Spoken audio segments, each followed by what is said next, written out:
Welcome to Starting Up. The podcast for founders by founders. We're talking to startups, scale-ups, and the people actually building things. In the Netherlands and around the world. No fluff. No gatekeeping. Just real stories from real founders. Got something you're building? We want to hear it. Today we have a very nice guest here, Jasper. Welcome. Hi, welcome. Maybe it's nice you do an introduction yourself. Yeah, so for those who don't know me, I'm Jasper. I'm a serial AI entrepreneur and I have been for like 20 years, I think, after a career in social media, graduating in AI in the mid-2000s. And currently CEO of a global movement around AI called AI Salon. That's great. We're excited to dig in. And yeah, so AI Salon, we're both aware of it already because of the events that you host in Amsterdam. But how many chapters do you have for AI Salon now? I think we're now at 73. Yeah. It's amazing. Yeah, some are new, so they have to organize their first chapter still, but that will happen in the next month. And I think 58 or something are active. And this is global too. This is global, yeah. Every continent now. Every continent has an AI Salon chapter. Yeah. Every continent has people, Yeah. and they all like to meet each other and talk about AI. Yeah. No, I think it's good. And for the ones who do not know it, I think, could you briefly explain it a bit in, let's say, in So, short history, I met Jeffrey Abbott, partner at Blitzscaling Ventures, at a talk he was doing at the Tech Leap event here in Amsterdam, which I happened to be hosting in my office, and we clicked and said, let's do some event about AI. And then we just started, and Jeff started in his hometown, Phoenix, and we started in Amsterdam.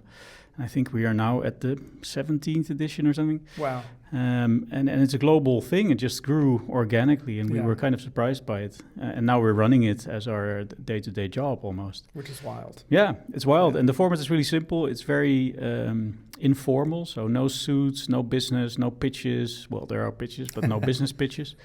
And people just gather around the topics, which can be something about how you use AI, a project at Schiphol Airport, or someone from the government, or something planning a big project like the AI factory they're building in Groningen. Mm-hmm.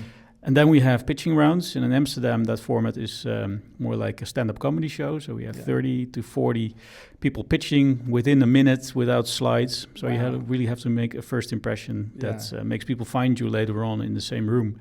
And then there's a couple of hours of networking and drinks and food and the Dutch way, like gezellig. Yeah.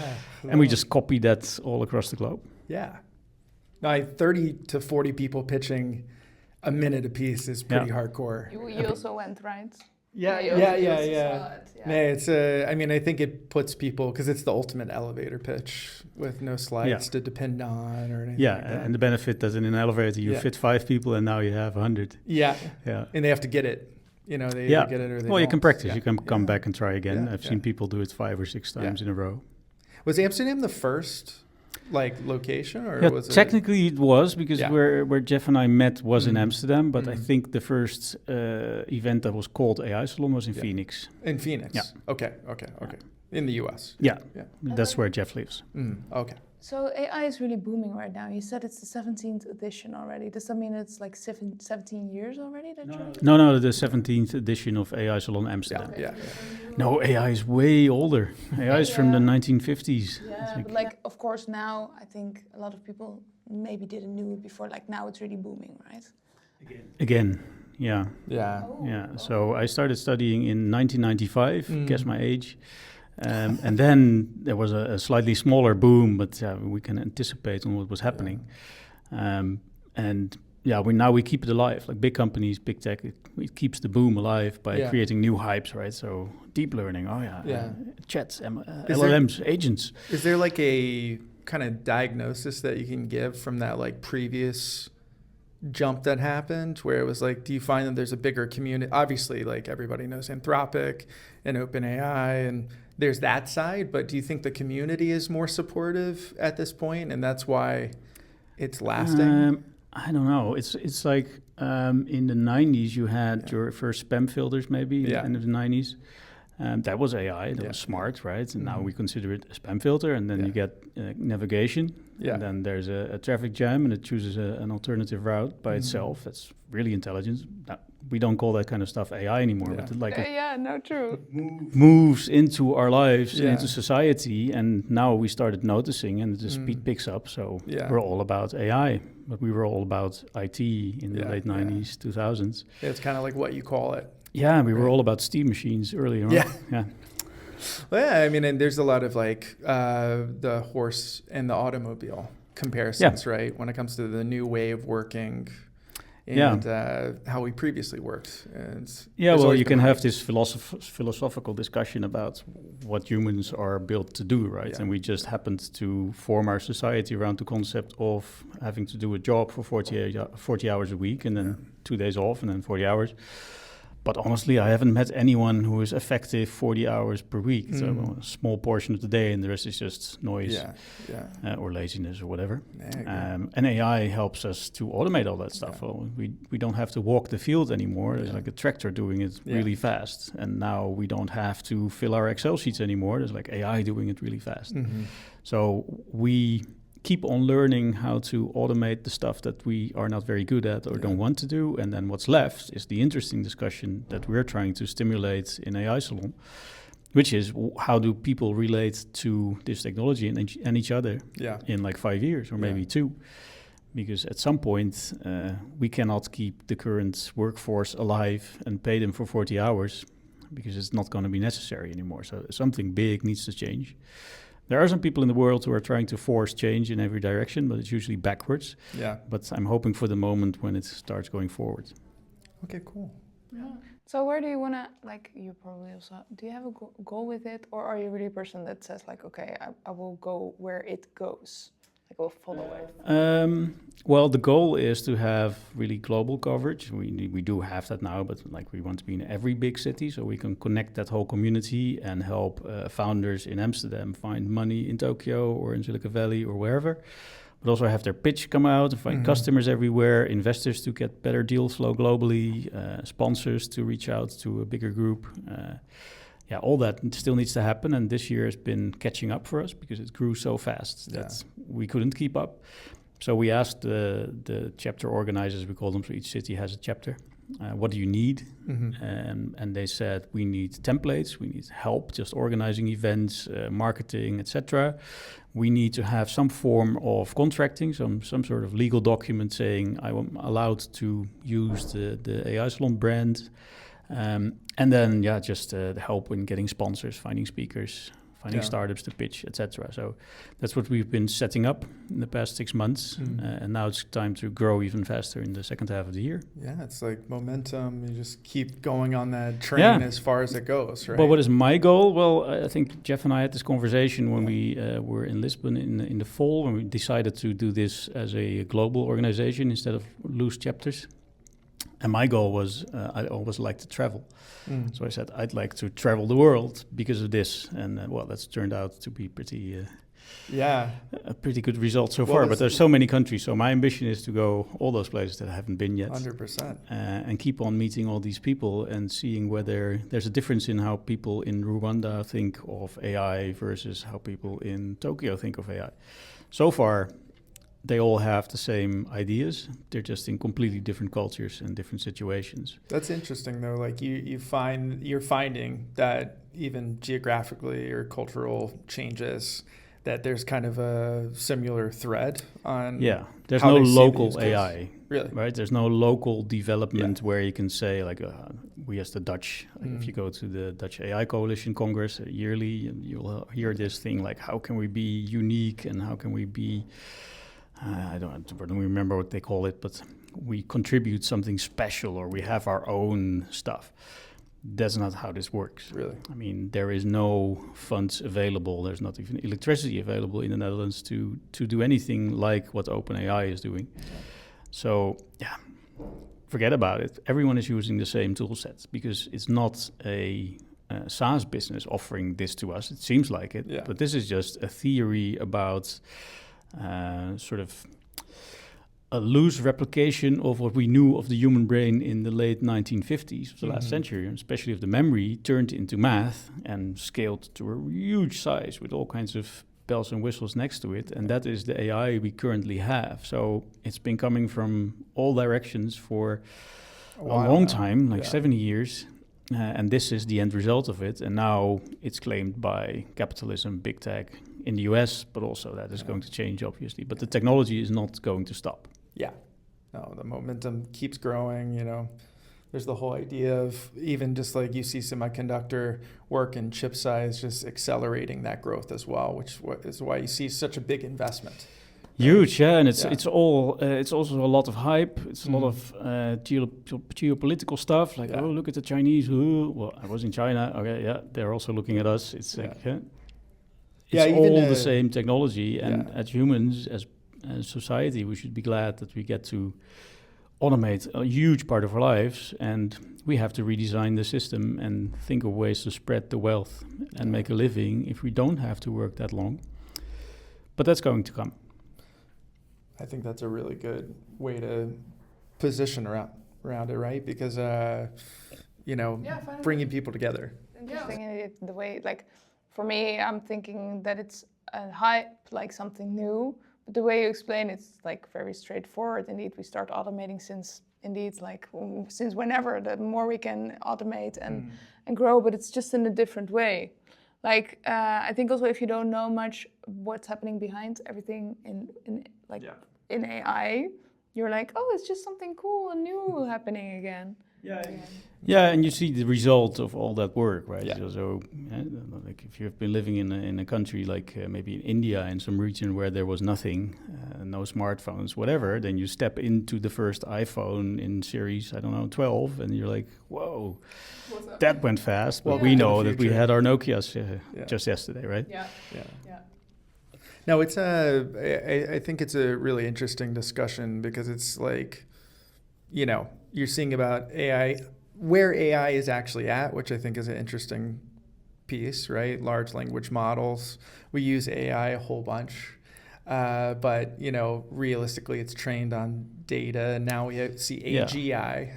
Well, the thing to remember is that this is branding of something new we can do with the same, right? So what we call deep learning in 2017, where we could recognize a cat or a dog. Yeah. With the trained model, it's not like LLMs are a completely new concept. They use the same sort of underlying technology. Exactly. It's just a new way to use it. And that has gradually came. And then someone spent a really large amount of money to train a huge network. And we were all surprised by how good it was. Yeah. But because of the limitations in the theory, there is also a limitation in what it can achieve at some point. 100%. So we'll also see that. It hits a wall. Yeah. Maybe the question is, what do you find to be the most interesting or exciting thing right now that's happening? There's a lot of news with AI, and there's a lot of like the media that comes around with like, IPOs and the hype around that. But what is kind of like the granular personal thing that you're seeing in AI that gets you excited? That I don't need to spend a lot of money on software companies anymore to get the results I want, and maybe even better. Yeah. So for all the SaaS companies out there, with Claude Code, I cannot write code, but I can build a CRM system that's, for my usage, better than what I can buy from HubSpot or Salesforce, and just as safe and just as scalable. But it doesn't cost me like 25K a month. It costs me, I don't know, what is the like something like that month to do like what I can do in my time. So it's unlimited to me, and that's it. And then some hosting that is like €20 per month, and then I have my own HubSpot. And next I want my event platform, and I want my I don't know what. So the power in that is that I, as an maybe not stupid, but I can build that what I want, but just having a conversation with the system that can build it for me out of a million examples it's seen. And that's really the revolution. So the whole tech scene is also going to change. I find it interesting also indeed that you say, I can build it now for myself. And then it's also more adapted to your needs, right? Like if you have a tool it's always like we start using a lot of tools these days.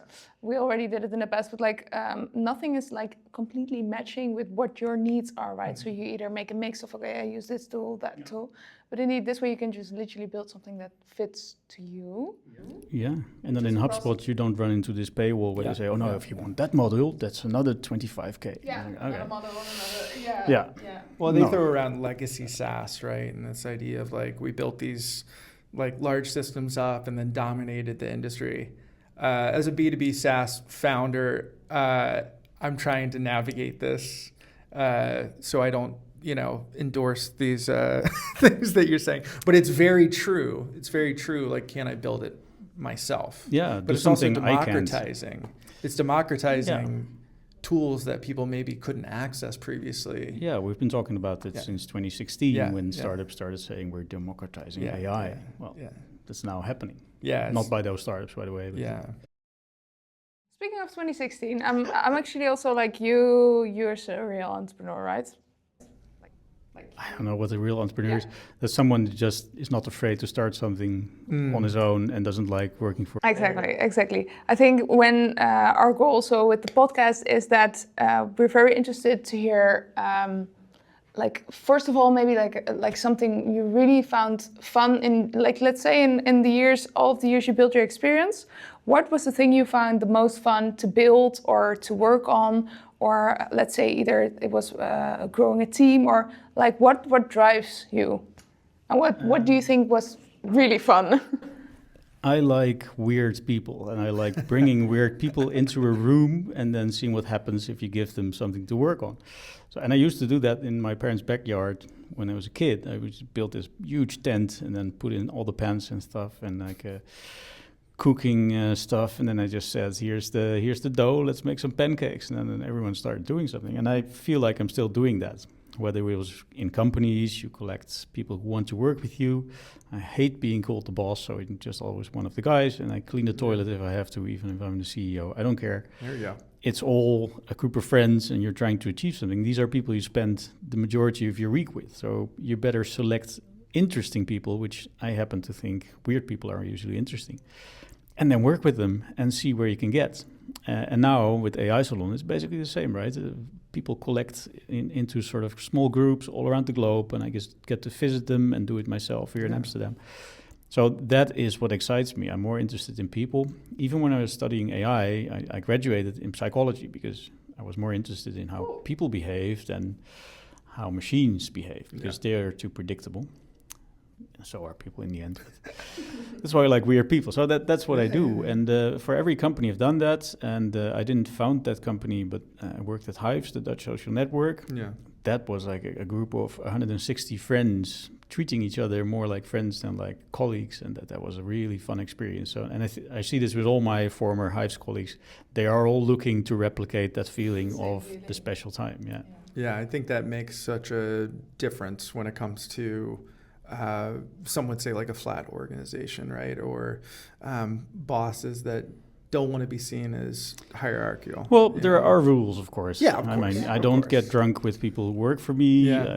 There is a sort of distance because in the end, you're at the table with your boss discussing salary and that kind of stuff. Yeah. And sometimes you have to fire someone. So there's always a bit of tension. Mm-hmm. But what I don't like about it is like people ass kissing and me bossing around. So. Yes men is what they would say, where somebody's always telling you yes. Yeah, you know, or looking up to me. I hate that. You prefer to have someone say something that might not fit in your lane, but then it gives you a discussion to open up and see like, hey, this is maybe also interesting. Into your brain to see if you can provoke a reaction. That may be annoying sometimes. The goal is to get something that I didn't expect. Yeah. And what way do you mean weird? Like, do you have an example of something that ever happened, or that you were like, what the? Yes, many, but some are personal. So now I have to carefully think. Yeah. What? PC and also from a liability context. Maybe a generalization would be good. Maybe a generalization. Well, I've had people who were lost while traveling for events, and then I've had let's see, No, I really can't tell all of those stories. what I liked about Hives, for instance, is we had so much advertising space that was like sold as banners. That was the thing in the days. Like you would buy this package and run a campaign all over Hives, and I think we had 1 billion pages because everyone had their own page and there were company pages. And I don't. It's like Facebook, Yeah, but Facebook. before Yeah, they stole everything. No, It's like my.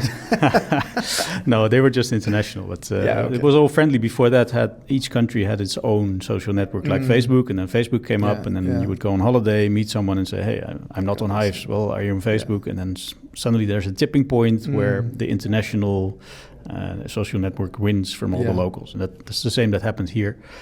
But until that time, it was huge. It was like 11 million. I was going to say wow. So you got a majority. Well, got a yeah, majority of there the was a minimum population. age, so all adults were at some point at Hives. Wow.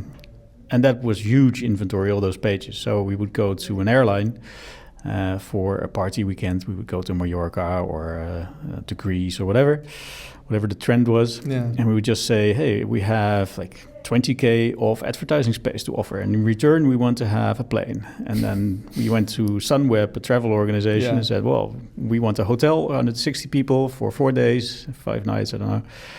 And here's 15K in advertising space. And I like these deals. this went on until the smallest details, where there was a bar on the strip in Mallorca where we just had a night of free drinking because they got banners and all barter deals. Yeah.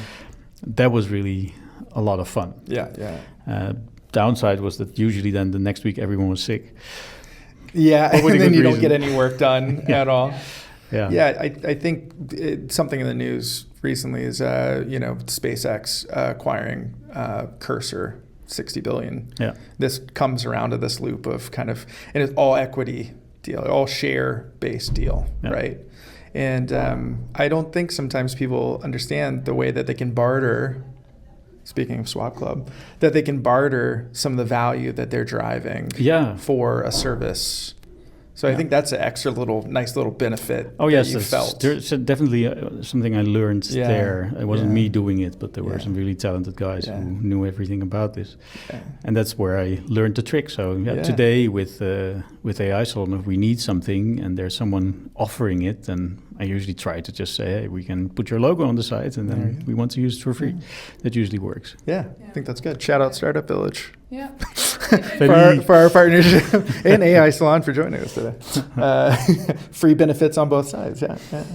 I said it before, I'm also curious because you said that right now with AI Salon, you had a bit of struggle. Like we're growing so fast that all of a sudden, you work with sort of city leads, right? You said chapters? You call them chapters. In the Netherlands is a bit of a weird term, but in the US it works. Like chapters are local groups of organizers who organize these AI Salon events. Yeah. And I'm also curious for people who listen, what was a challenge in let's say in your early stage that you really found a shitty struggle? And how did you get out of it? Was it an aha moment, or did you learn by doing, or did you do talks with others discussing that? Do you have something specific that you really? All of the above. Yeah. So I think after Hives was acquired, we were bought by the Telegraph Media Group. Okay. And there was such a different culture. There was a family-owned, not anymore, but a large corporate business with people protecting their own positions and stuff. And there was such a cold shower for me. So when I left, I thought never work for a boss again like that, right? If your company's acquired, you have to stay on for a couple of years. So that's when I decided to never work for a boss again and just become a founder. But I didn't have all that experience, and it's the way you look at it. So an experience is only negative if your interpretation is negative, and you're sitting down on a couch somewhere and thinking, oh, this really went sideways, and I'm ashamed, or I'm sad, or I'm angry, or whatever, and that's all a waste of time. Those emotions really don't get you anywhere. The only right emotion is, okay, so what happened here? Why did I fail? How can I prevent myself from failing again like that? And then you just pick up your stuff and you go. So that happened to me once, if you're asking for an example. We used to have a startup here in Amsterdam called LookLive. And the whole idea was you could pause a Netflix scene and then we would tell you, well, that shirt is available from Zara, that shirt is available from, I don't know, that pants, whatever. And we would use affiliate links to those stores so you could buy it and then we would... Like what influencers have right now, right? Like they also put like affiliate links to, So, and this was, I think, 2012 we started.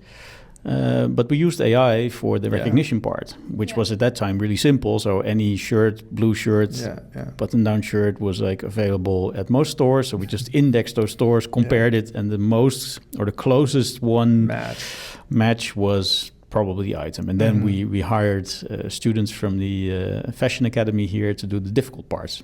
Because the interesting parts that people are wearing are usually not available at Zara, but they are designer clothes. So we needed some knowledge. So it was like a bit of AI and a bit of human influence. It was really nice. Wasn't making a lot of money because everyone loved it, but nobody had any euros or dollars to spare on it because we were in television and Netflix didn't allow for advertising. There was just a subscription service, so we couldn't advertise. Linear TV was and somehow still is dying, so nobody's watching regular TV anymore. So commercial breaks are worthless. Fashion retail online has very small margins. They don't make a lot of money on that because of the returns and everything. Love the idea. Boardroom in New York, Condé Nast, wonderful, never seen anything like it. You send your proposal next week and they say, sorry, there's no money for it.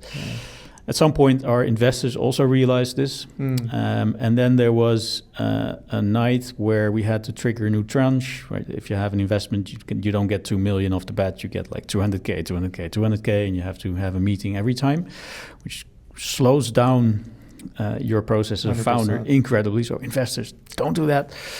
Just give me the 2 million and I'll spend it. Trust me. But don't slow me down and make me focus on Excel sheets instead of running my business. Anyway, make the case each time. Night before a new tranche meeting, I get a phone call from one of the investors, Belgian party, saying, okay, we're fine. This is all good. We'll see you tomorrow. Don't worry about it. The next morning, we're at the table and this guy just says, no, we're out. Other investor, super surprised. His own associate, super surprised. We, like, oh, fuck. This is it. The whole thing is down the drain. If they do this, then it's just bankruptcy. That was the last moment where I thought, okay, so you cannot prepare for this. The only way to prepare is just run a better business. But funny enough, at the same time, I think a day later, some guy from the US, guy from cybersecurity business, he contacted me on LinkedIn and he said, let's set up a Skype call. And then within that one Skype call, he just said, I'll buy the whole thing. Wow. I was like, you buy the whole thing? M&A to the upteenth degree. Right? No M&A, nothing. So I said, don't you want to come by and visit? He was like, no. I said, do you want to have the staff? He was like, no, maybe you're a system engineer for a day or two. And I was like, okay, so what do you want? Just the software and the brand. And so at the very last moment when we were filing for bankruptcy, etc., this guy comes in and takes the whole stuff. Wow. And then I buy the office furniture and the rental contract and everything and the staff back on the same day for, I think it was 4,000 euros from the curator. And I went to the Chamber of Commerce and started a new company on the day that we let go of this one. So yes, I could have gone home and sit there for a month crying about how wrong it went, but I decided to just start something else. And in the Netherlands, it's really safe because all your employees are covered by the UWV. They get 100% for 3 months and then 70%. It's not a recommendation to bankrupt your company, but it's not that bad. And for yourself, the liability, right? Yeah, if you're smart, you save a little bit to cross like 6 months. 100%. So yeah, that's what happened. So a negative experience in the sense that don't trust everyone. I like to trust people, but you cannot trust everyone. So stuff like this just happened. I mean, he may have had a nightmare and woke up that day thinking, no, this is all wrong, and just pulled the plug. I don't know. Yeah, I mean, you're always working with people, right? I mean, you never, we are predictable, but sometimes we're not. Well, I just now remember another story, but it's about a person who applied for a position as a developer. I'm not going to name names. And within a week, he had a fight with our CTO. And he said, I'm not going back to the office, but I'm going to carry on working. I'm like, okay, well, you're still in your trial period, right? So whatever. He was like, no, I'm going to create a plan. And in 2 weeks' time, I'm going to show up at the office and I want to present you this plan. And it's all or nothing. I was like, okay. Curious, right? Yeah. Weird people. Cool. So he comes in, there's a round meeting table, so almost the whole company is curious, so we're all there, and he starts presenting, and he stops at slide 4, says, before I go on, I want you to confirm my needs and my wishes, because otherwise I'm not going to show you my secret. I was like, yeah, well, what is it? I'm not going to negotiate about anything until it is shown. And he puts up this slide and he said, I want to be the CTO of the company. I want to have something weird, 30% of the shares. I want this salary. And I said, Wow. So for what? Yeah, I'm not showing you until you say yes. Like, dude. You're gonna do like this, like that. Yeah, and then the whole company was a bit annoyed, so everyone started firing questions at this guy, and he got annoyed and started shouting something like this shithole or something. And then I just hit my fist on the table and said, okay, you're wasting our time, get out. Yeah. So he runs out and I run after him because I was so curious. So I say, wait. I point to him, we were at the Prinsgracht. There's a bar called the Biertuin. Yeah. With all these special beers. And I said, we're going in here. Mm-hmm. Fed him a couple of pints and some for myself. There you go. I said, what on earth was this? Yeah. He was like, well, this is the way I do business. Has it ever been successful? I don't know. I said, okay, let me explain something. Yeah, let me... and he was Mark Zuckerberg. No, I'm just No, that would have been funny. No, but we walked out of the bar, like, shaking hands, like, thanks for telling me this. And I was like, well, thanks for trying. Wow. Well, it's really nice that you still went after him and said, like, hey, let's Yeah, usually what don't burn bridges. Yeah, the bluff is an interesting, because in poker, right, they have the bluff. I was thinking about poker. Right, where you're acting like you have a great hand and all this stuff, and bluff is a. If I only had agreed, we could have been the next OpenAI. You can. We never know. You were this close. We'll never know. You could have been this close. Yeah, it's psychology, you doing psychology, I think it really does play in, and a lot of the things that we talk about on this has some psychological level to it, because the dynamics between how people work together, the type of people they like to work with, how we look at technology, how we assume it's like us, how we get afraid that it's going to take over the world because it's like us and we are evil. Exactly.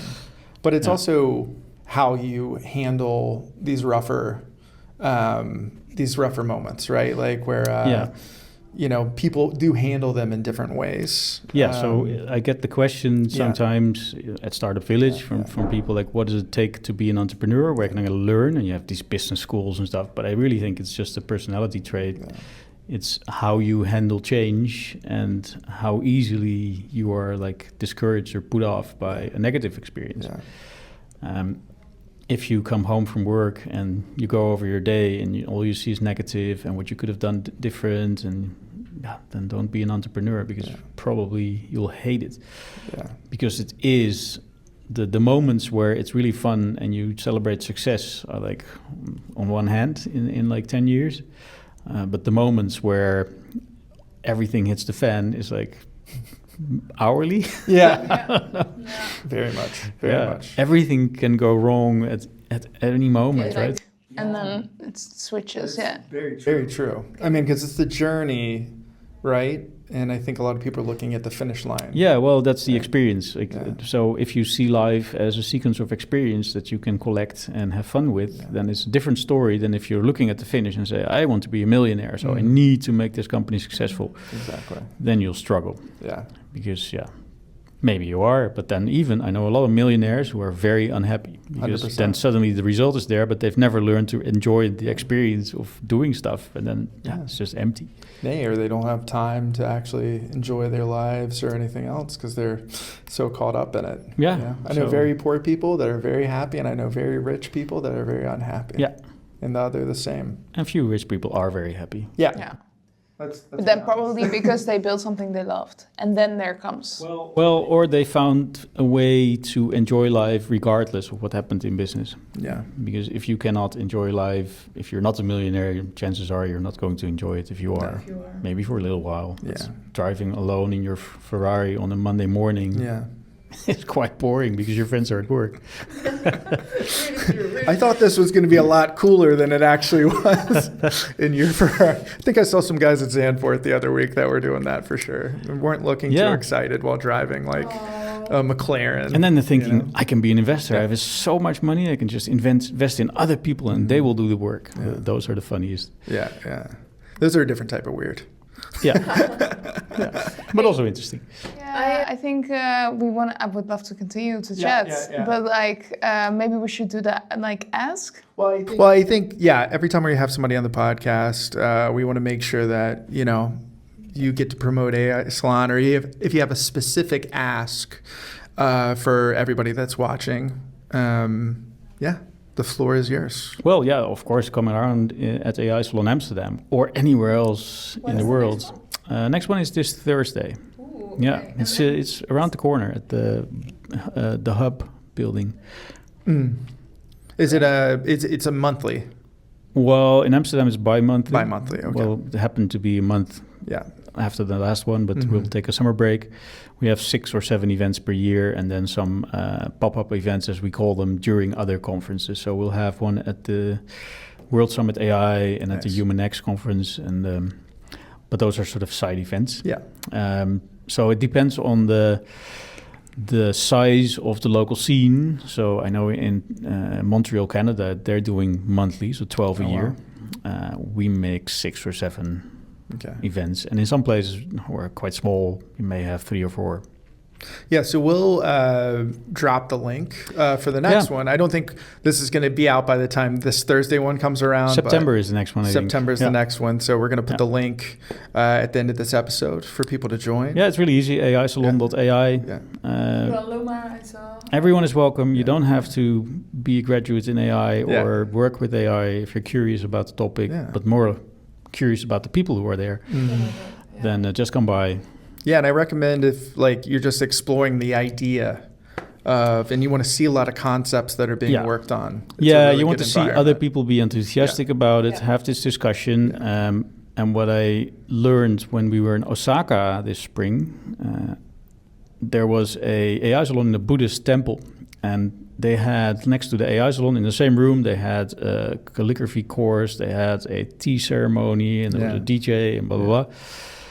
And I was asking the organizer, like, hey, this has little to do with AI. And he said, well, in Japan, like, it's not about the end result, like we discussed, making $1 million. No, it's about consciously doing something. So writing a character in the most beautiful way you can, it's about that experience, not about the character you made and whether you communicate with it. And tea is the same. You're not doing the tea ceremony because you're thirsty.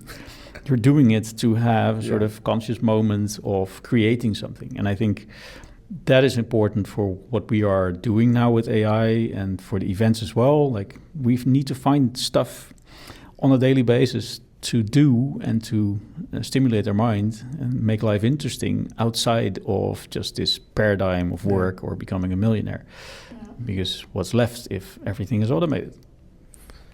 On that, wow, that's a good. I think that's the sign off moment. Well, maybe I was practicing this in front of the mirror. It was good. It was good. I can tell. Well, thank you for joining us. Thank you. Appreciate your support in general, in the private and on the podcast, and hhopefully, as AI Salon develops, we can continue to give updates and have you back on and see if, Nay, you're in 140. You have 140 chapters next time we talk.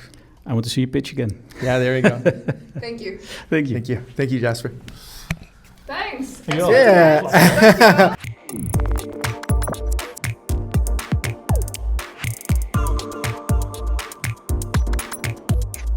Thank you.